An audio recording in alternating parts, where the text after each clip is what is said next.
Starting off with the first pro tip, as you guys can see, we have a blue AR, a shotgun, a sniper, and 2 types of heals. We have a med kit, and then we also have a shield potion. Now, this is what usually a lot of people's setups look like. Sometimes maybe they'll have none of these, and they'll have a double shotgun instead. But for this case right here, I did not find a pump shotgun here, so this is exactly what I'm rocking. This is what I normally would rock. Now, a lot of people like to separate their inventory with like categories. Like basically, everyone's gonna have their AR usually in the first slot. A lot of people end up doing this, so they keep their AR in the first slot, and then their shotgun in the second slot, and then their sniper in the third slot or fourth slot, because they keep all their weapons right next to each other, so that way when they're switching, they have their weapons right here ready to go. Now, sometimes it sucks. Like for instance, say we do want to rock a double pump. Let's pretend this is a pump shotgun, and we have basically our AR, we have our 2 shotguns, and then we have our sniper rifle and our shields. Now, what sucks about this setup, having your weapons organized by like, these are all weapons, so we're gonna have the weapons first and then the shields next. Some people make this mistake,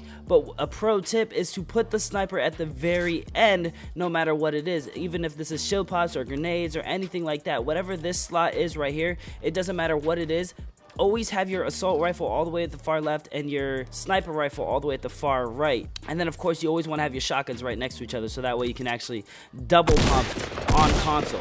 It's a little bit easier. Now you're gonna see PC people, they can have it however they want because they have keybinds, so anything like this they could still double pump just like this because they don't have to go through each one to get to the certain object. Now, with that being said, back to the sniper. The reason you're gonna want to have the sniper here is because you're gonna see a lot of pro PC players, like say for instance that bushes somebody. I take the shot and you're gonna see them switch to their AR instantly to finish it off. Say I hit him for 160 damage. I can take one shot and finish him off in an instant, you guys. You're gonna see a lot of pros do that. What they'll do is say that tree's a person, they'll hit the tree and they'll switch and just light it up with their AR so that way they can finish it, because sometimes you'll get a body shot and it'll only be a hit marker and you need something to finish them off. Now if you have the the sniper rifle over here, it's going to be a little bit harder because once I take this shot, I have to switch over twice just to get to the AR, so it's a lot quicker to have the sniper rifle in the last slot. I actually learned this from one of you guys. Subscribers commented in one of my videos telling me to do this, and I've done it ever since. It always helps, and it makes you a better sniper, because not only are you going to snipe people and then switch your AR and shoot them real quick, but your teammates are going to be like, dang, you're really knocking people extremely quick. It's going to help out in situations where maybe 3 teams or 2-3 people are pushing you and your team and you need help. Like say a sniper rifle, yes, I can snipe him, get him weak, but then I need the AR to finish him if I don't get that headshot with the sniper rifle. So that's pro tip number 1. The next pro tip that not a lot of people really like to do, but as you guys can see, I just walked into this house. The first thing when you walk into a house is you want to find a weapon. If you don't have weapons, if you do have weapons and you're safe, don't worry about this. But if you're just looting, every time you walk into a house, hit every single piece of furniture, except maybe this furniture right here, because that'll only give you 7. But all this stuff right here, this will give you a lot of wood, you guys. We can literally go into the houses and just hit nothing but the wood, break down the walls and stuff like that. And by the end of it, some houses can actually give you up to 200 wood just by hitting the furniture in that house, which I don't know about the material nerf that's going to be happening in the future, but like say for instance we hit this, that gave me 8 wood just hitting one of these. So hit the other one. Why not? It's quick, it's real easy, and it gets you a lot of wood. So for instance, right now we have 425 wood. Let's see how much wood we can actually get out of this house right here. Right when we walk in, hit the kitchen, because the kitchen always has a lot of wood. 2 chairs. The TV doesn't give you that much, but you might as well hit it, because why not?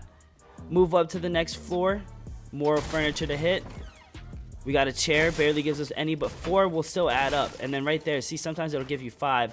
We use 10 right there, but we're gonna get the 10 back right here by breaking this. And we have that wood. Open the chest,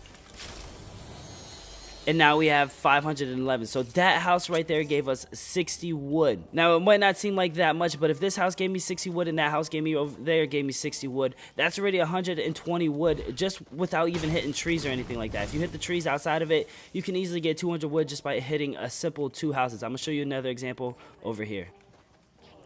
Oh, here's a perfect example to show you guys. Okay, well, I guess I got a headshot on him. Sometimes you're not going to get that headshot, so you have to switch your AR extremely quick and then try to pop him off like that. But it's okay, because we finally got a pump. So if this house didn't get looted, oh, we already have 999. What I'm going to do is I'm going to drop half of my wood right here. So we have 500 wood, you guys. Now let's see how much wood we can actually get out of this house just by hitting furniture. So we're just going to run around, literally hit every single wood item that you can. Don't worry about the steel, because the steel won't give you that much. But hit every single wooden object, especially these kitchens right here. These will give you a lot of wood. Bookshelves, those will give you a pretty good number of wood. Couches, everything. Anything that has wood, go ahead and hit it. We're not going to worry about the chest. We're just going to count only the furniture in this house. And as you guys can see, we have 650. So this house right here, just this house without breaking walls or any chests or anything like that, gave us 150 wood, which is insane. That's a big amount of wood. And if you're doing this in every single house that you're hitting, you're going to have 999 wood very easy. And having material is massive in this game, you guys. You're going to want to have as much wood as you possibly can, because especially in the end games, that's when it really comes down to the build fights and stuff like that. And if you run out of material, you're probably going to die, because the other guy's going to have high ground on you. He can play with you. He can do whatever he wants because he has way more mats than you have. And since we're talking about farming material and stuff like that, hit these wooden pallets. I don't know if you guys know this, but these wooden pallets give you a lot of wood. For the third pro tip, what I want to tell you guys is the pyramid. Now, some people actually like editing these pyramid ramps to be ramps like this, so that way it's a lot quicker. But if you're playing on Builder Pro, this does not matter. You can actually use these ramps for a different purpose, which is really good. Not a lot of people actually do this, but what you want to do is, say for instance, I'm just going to build a 1x1 real quick. I'm just going to go up as high as I can. Not that high. I just want to go up a good number, a good height. So basically right here, say we're in a build off or something like that and I need to get down quick, but I don't want to sit there and do this and all the way down to the very bottom, because that's going to take too long, or I could end up dying, or I'm running away from the storm, or certain situations where you're not going to be able to do that. What you want to do is you want to have this preset to these front two steps instead of the back two, so that way it looks like this.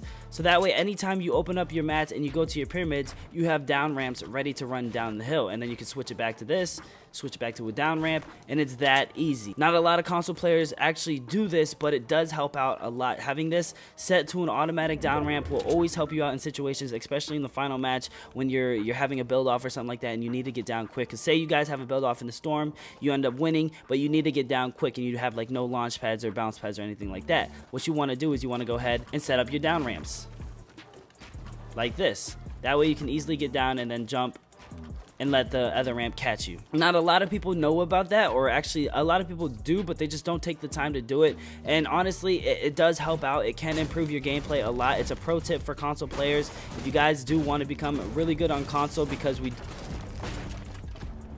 Oh, hang on, someone's right here. Oh, she's bad.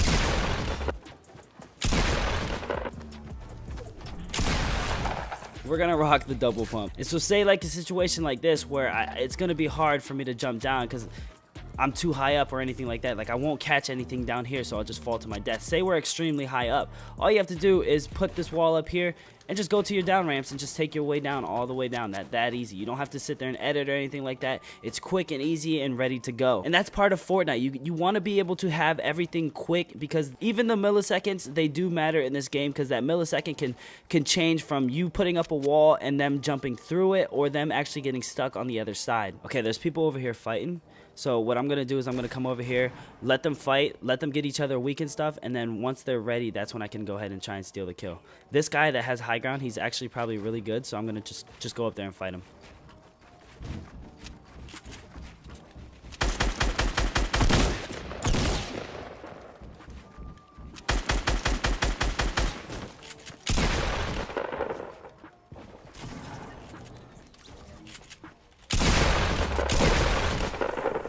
You let them fight it out, let them kill each other, and then you go ahead and do it. But you want to remain high ground whenever you're doing stuff like that. That's not one of the pro tips that I want to tell you. It's one of the tips that I do give on this channel, but it's not the pro tip. Now we're coming down to a situation where it's a 1v1. And I get a lot of comments of people saying that this is where they choke, this is where it gets hard and stuff like that. So I'm going to show you guys the best tips and tricks on how to try to win the 1v1 and stuff like that. So basically, I have no clue where this guy is. So what I'm going to do is I'm going to put a launch pad down. Because I have two, oh crap. I'm gonna go find him. My goal, my objective is to find him, find out where this guy is. He could be, and I just heard him place a trap, so he's right here. Look at him.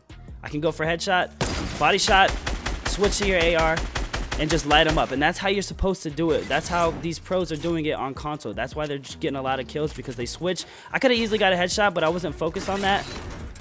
I was focused on showing you guys exactly how the technique works. But those are the best pro tips that I can give you guys when it comes to solos that not a lot of people give their fans and stuff like that, their viewers, just because they don't think that it's necessary. But these